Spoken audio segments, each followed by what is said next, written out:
Lance Cook is a child of children's. It started in late June when Lance began to feel sick. Then I went to the doctor one night, and he said I just had a sinus infection.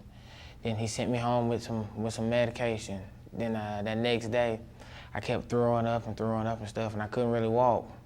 So then they took me to the emergency room, and that's all I remember from there.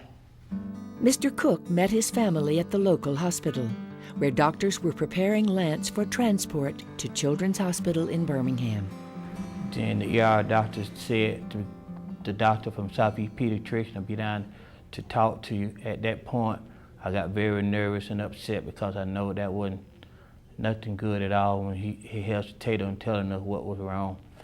Dr. Ash from Southeast Pediatrician came down and said, your baby is sick, he's very sick, he has ADM. Dr. Jayne Ness, a pediatric neurologist and specialist in demyelination disorders, explains. He had something called acute disseminated encephalomyelitis, or ADEM, which is a term that refers to demyelination happening all over the brain. In addition, he had demyelination, or the stripping of the covering off the nerves. It also involved his spinal cord, called transverse myelitis.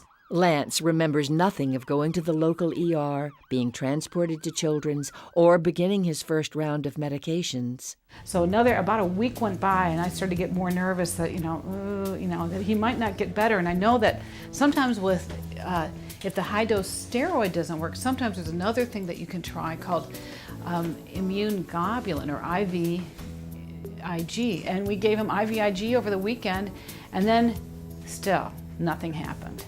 He still could not move even his big toe, and I was really getting worried. I was thinking about what else I could do to try and help him out to make his body heal more quickly. And then I got a call from his family, and he was wiggling his feet, and they could hear me screaming all the way over on the nursing unit because he could move his legs all of a sudden just like that.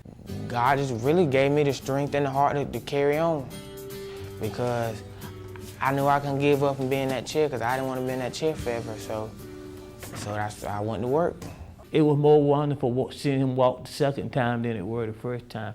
You got a scrapping 15-year-old child that you're coach in Pee Wee football, basketball, won a championship, and you thought that was the greatest moment of your life, but you realize the greatest thing was seeing him recover and being able to walk. We have never had a sick child, but from now until the day I die, I will remember that round ball with that child, because those people's worked with my baby from the time he arrived until the time that he left.